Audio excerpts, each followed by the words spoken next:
I've teamed up with 33 other crochet and knit content creators here on YouTube. We're doing this Groovy 70s celebration thing as part of a Decade Diva 2025 collaboration. And it has been a blast. I hope you've been following and watching other people's videos. Some of their creations are incredible. We're throwing it back to the 70s this year with retro colors, granny squares, flower power, and all the other vintage vibes. My project for this collaboration that we got going on this year is this beginner friendly flower power poncho, and yes, it's truly beginner friendly. I made sure that you can feel confident making it. It's just basically two rectangles I've joined together. There's a panel of granny squares here down the center, and then I'm using the linen stitch for the entire rest of it. I'm just changing up colors, color controlling, and then to give it a little extra fun, I made a chain that then I formed into the shape of a flower and I just sewed it on. So the materials that I'm using is Lion Brand Wool Ease, the size 4 weight, the crochet hook, 5mm, and all the other basic tools that I'll make sure I put down in the description section below for you, so you can just go see the list of materials. And I'll even add links in there too. If you have trouble finding these materials, you can just click the link and get it easy peasy. All right, let's go ahead and jump right into the tutorial, shall we? Ooh,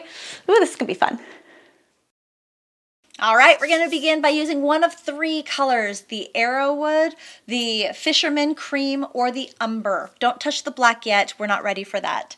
I'm gonna be using the magic circle or the magic ring so I can have a really tight center to my square. I'm gonna achieve this by wrapping my yarn around 3 fingers, making an X shape, inserting my crochet hook under the loop, yarning over and pulling the yarn through the magic circle. Begin by chaining 4. 1, 2, 3, and 4. This is going to count as a treble crochet plus chain 1. Make another treble crochet inside that magic circle.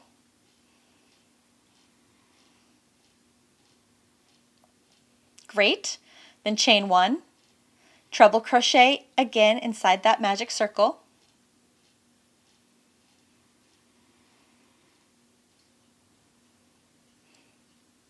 Awesome. Once you have 3 treble crochet stitches, we're going to make our corner. Chain 3 for the corner.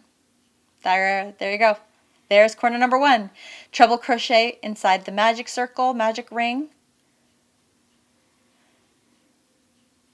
There's 1. Then chain 1, treble crochet again.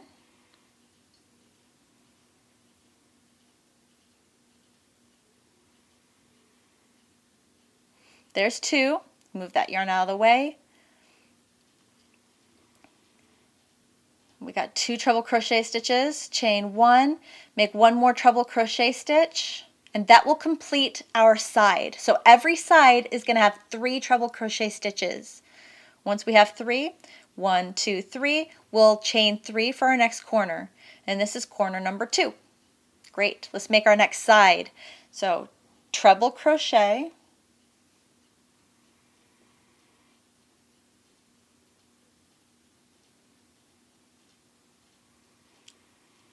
chain 1, treble crochet,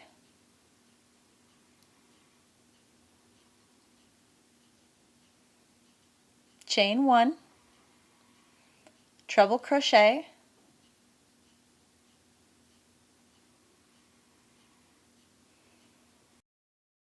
one, 2, 3. Let's go ahead and tighten this tail because it's getting a little loose. All right, we have 3 sides completed. Chain 3 for corner number 3. Let's make our last side, side number 4. Treble crochet, chain 1, treble crochet,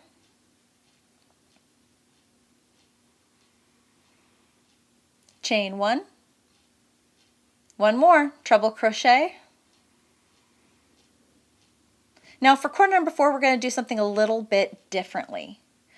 For corner 4, we're going to chain 1 and then half double crochet into that 3rd chain of the chain 4, or the top of the treble crochet stitch.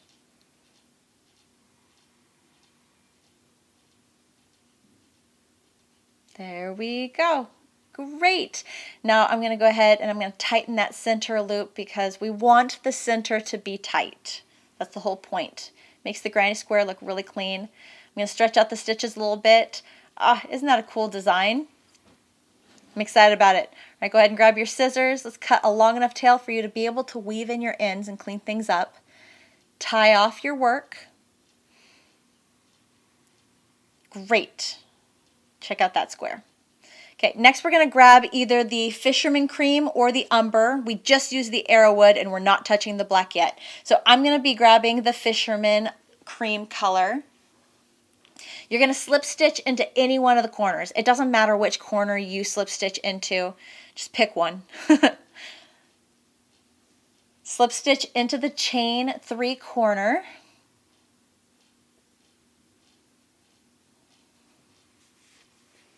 Chain 1. And now you're going to work 2 single crochet, chain 2, 2 single crochet. This is going to make for a nice, clean, like pointed corner. Looks real clean, real good. Right after we've made the corner, I'm going to scooch it over a little so I can see the first stitch. You might want to do this too because it's easy to accidentally miss that first stitch. You want to work 1 single crochet stitch on top of every stitch and 1 single crochet stitch around the chain 1. You're going to want 5 single crochet stitches along this side. So here is stitch number 4 and single crochet stitch number 5. There we go. So you can count 1, 2, 3, 4, 5. And then in the corners, we're going to make 2 single crochet, chain 2, 2 single crochet. Right, counting is going to be very, very important here, so please don't skip this. We want 5 stitches along the side. Let's count.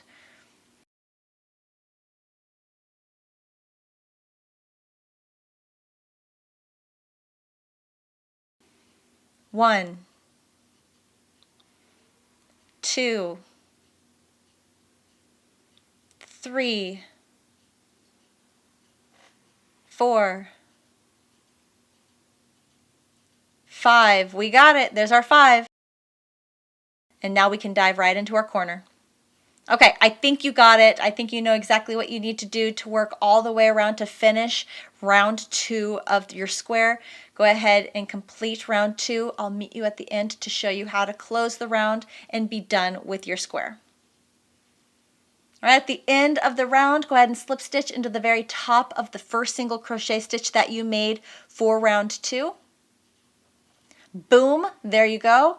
Awesome. Let me stretch out those stitches so you can see what the square looks like. Isn't that such a pretty pattern? I'm so excited about it. Grab your scissors, cut a long enough tail for you to weave in your ends, tie off your square. Awesome! All right, you have 13 more squares to make in varying color combinations. This is what it's going to look like when you're done. They're going to be a mess. It's going to look a bit messy here. Go ahead and weave in all of your ends so they'll look nice and pretty like this. Yay! Now you can choose if you want to block your squares or not. Personally, I didn't block them at this stage, but you can. Each square should measure a 3 by 3. Cool. Right. This is the order in which I placed my squares in. To join the squares, I am using the invisible join method. We're going to start with one of the yarn colors that matches the outer perimeter of one of the squares. Find the corner chain 2, insert your yarn needle into the V-stitch of one of the chains and have it exit out the middle of the V-stitch of the next chain.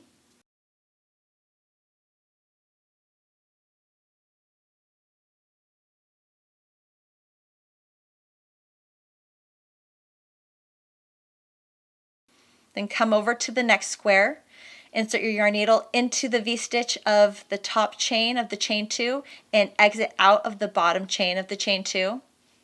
Tie those together so that way it's secure and you don't accidentally pull the yarn through as you are joining the 2 squares together.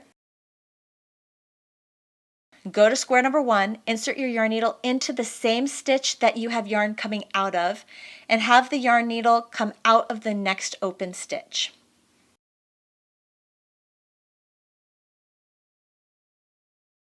Come to square number 2. insert your yarn needle into the same stitch that you have yarn coming out of, and have your yarn needle come out the next open stitch. Great. Back to square number 1. Insert your yarn needle into the stitch that you have yarn coming out of, and then exit the yarn needle out the next open stitch. Come to square number 2. Insert your yarn needle into the stitch that has yarn coming out of it, and exit out of the next stitch over. And you're just going to repeat this, going back and forth, square 1, square 2, to join both sides of these squares together. What's fantastic about the invisible join method is if you pull the yarn slightly, you don't want to pull too tight. The two squares should just merge together, like butt up against each other. Looks really pretty. When you reach the end, go ahead and take your yarn needle, go from the back to the front of the chain 2 corner, and then the front to the back of the next chain 2 corner.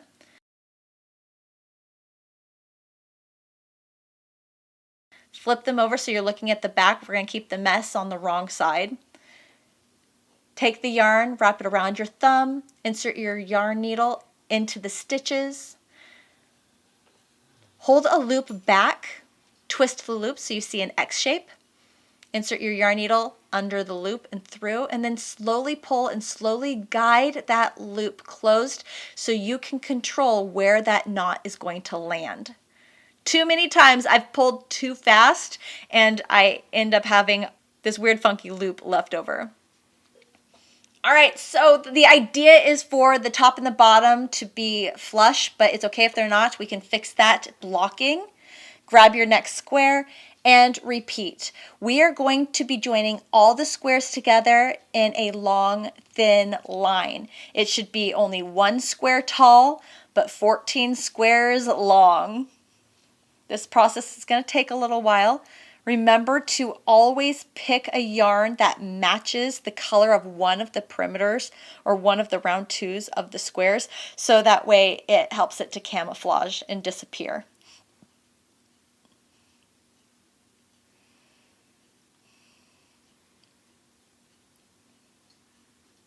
Once all of the squares are joined together, you can choose to block them. I'm going to block mine at this point. I'm using the spray method just to get those stitches to look nice and crisp and get the line to be flush. I'm going to place my mat outside to try to speed up the drying process. Thank you, sun. Thank you, wind. Once all the squares are nice and dry, I can release all of the stainless steel T-pins.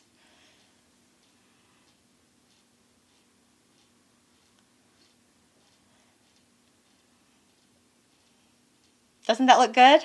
We are now on to the next step, which is adding to this rectangle. I'm going to finally pull that black yarn out. Yay! And my crochet hook, size H8, 5mm. We will begin by slip stitching into the upper chain 2 corner just to attach the yarn to the project. Then chain 1, single crochet into that same chain 2 corner. Now we're going to make 1 single crochet stitch in every stitch all the way across. But I know someone's going to ask me about the join, so let's go ahead and get there so I can show you working over the join.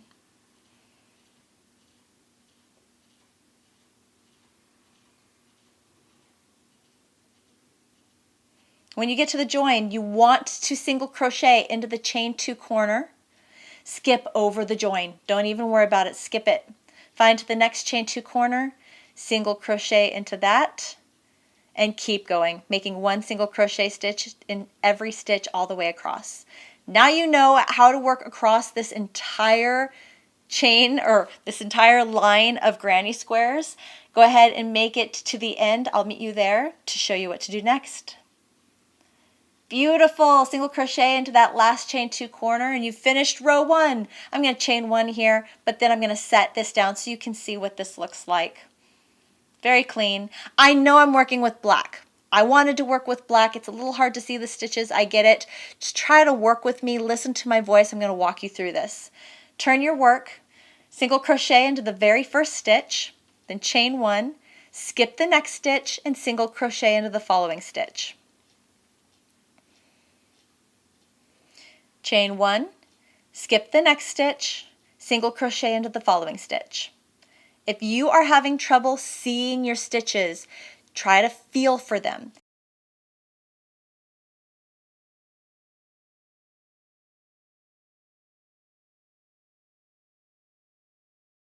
At the end of row 2, you have 1 stitch left over. Go ahead and make 1 single crochet stitch in that very last stitch.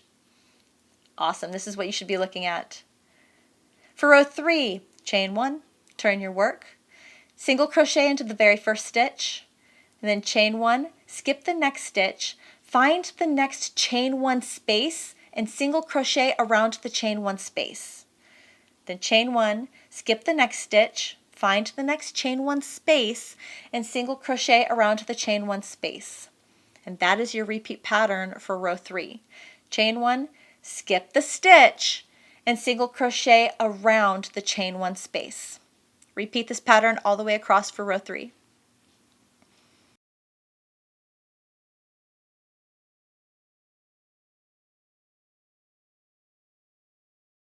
At the end of row 3, you're going to be left with 1 stitch at the very end.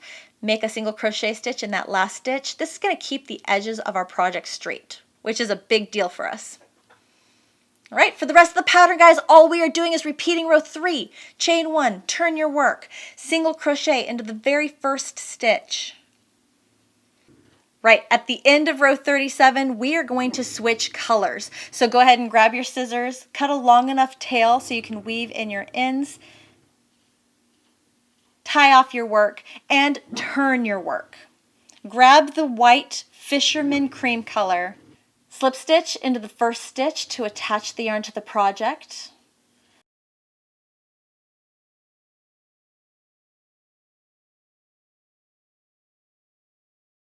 Chain 1, single crochet into that same stitch, and continue the pattern. The pattern will not change. Again, we're going to continue repeating row 3 for the rest of this pattern. We're just going to be changing colors. So for the Fisherman cream color, we're going to be using this color for row 38 through row 41.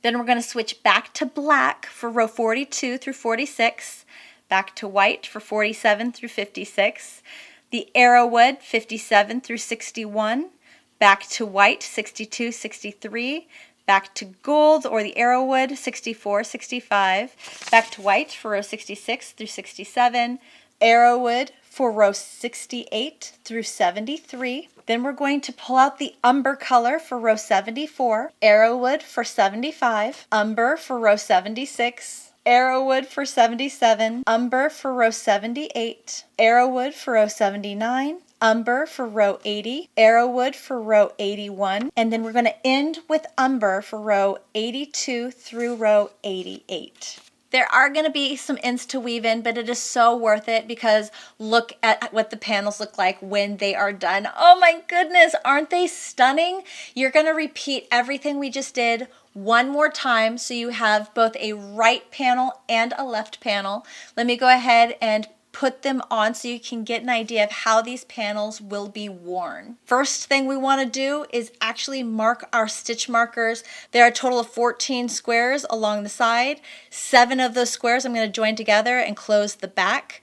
Then I'm going to join the first 4 squares and leave the middle 3 squares there for the neckline. All of the joins that I'm using are the same. They're all using the invisible join method. I did not shake anything up, change anything. It's all done the exact same way as to not confuse the person who's making this poncho. So if you're curious how to join any of the sections together, they're all done the exact same way. If you need to refer back to how we joined 2 squares together, just go ahead and go back in that section of the video. Again, it's all done identical. It's all done the exact same way. What I'm doing here is I'm joining the two panels together where I have set the stitch markers. Once I reach that stitch marker, I want the colors to all align. In fact, as you are going, please be extra careful. Please pay attention to where your squares are landing. You can't control where the squares land and where things align with each other. All you have to do is control the stitches that you're joining together. Once you reach that stitch marker, go ahead and tie off your yarn, flip the whole top around, so that way again you are starting at the edge, the bottom edge, and working your way in. You always want to do this. You want to start at the bottom edge and work your way in. You don't want to start in the middle and work your way out to the edge, because then you have a higher likelihood of stitches shifting and not aligning anymore. Let's go ahead and try this on. Now that we've joined the two panels together, oh, it looks great. It hits just where I want it to hit. Next, we're going to join the sleeves of the poncho together, leaving an armhole or a hand hole. Taking your measuring tape, I'm going to measure 8 inches from the top down, and I'm going to mark that with a stitch marker. I'm going to begin my join at the bottom corner where the two panels are open, and I'm going to work my way up. I'm going to work stitches 1-to-1 ratio, and so even if my stitch marker is not aligned perfectly, it's not a big deal. I can move my stitch marker and I can end my join very cleanly. Again, just using that invisible join method. Repeat on both sides of the poncho. Ah, I'm loving it. Great. Now the sides are joined together, the two panels are joined together. Technically, this poncho is done. It is complete. Here's the front. Here's the back. I love it. But because I'm a crazy person and I just have a creative brain that won't stop, I'm going to take this Fisherman cream color and I'm going to make some crochet flowers to decorate the front. I'm going to start by chaining 80, so making 80 chains, and then I'm going to take some stitch markers and I am going to form the shape of a flower. Now, what I'm going to show you is an example of how to form the shape of a flower. Feel free to make more chains, less chains, go crazy, have fun with this. You don't have to make exactly the same number of chains that I did, but just being upfront. What I noticed is when I went to form my flower here, it didn't work. I didn't have enough chains, but I know that 80 chains is enough. So I'm just going to go ahead and undo the flower, and I'm going to start again, positioning the petals to be a little bit smaller. And that's why it's so important to form the shape of the flower with the stitch markers first before you just start sewing the chain onto the piece, because it's a real bummer to sew the piece together and then run out of chains. It's better if you have a plan. Once your flower is all laid out, take a yarn needle with the tail of your chain that you made and just sew the chain onto the front of your panel, onto the front of your poncho. Periodically stick your hand between the two panels to make sure you didn't accidentally sew the flower or stick your yarn needle through both sides of the top. For me, the center is kind of messy, so I'm going to tighten up the center of the flower.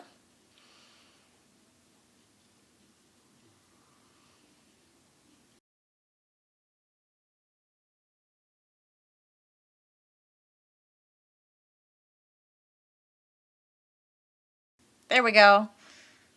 And now the center is nice and clean. Tie a knot, grab my crochet hook, pull the tails inside the work, and then I'll just take my yarn needle and I'll weave in the tails later. I made 4 flowers. This is what it looks like. It is so cute. It's just absolutely adorable. I'm in love. I hope you are too, and I hope you give this a try.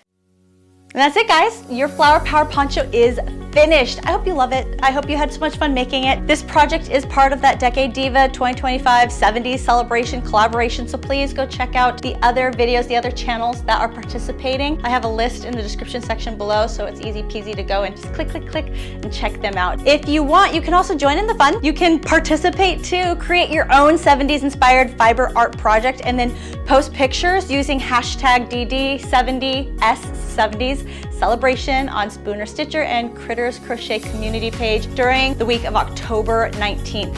I can't wait to see what you make. This is gonna be so cool, so much fun. If you enjoyed this tutorial, please don't forget to do the things like this video, subscribe to my channel, turn on all notifications so you don't miss my upcoming videos.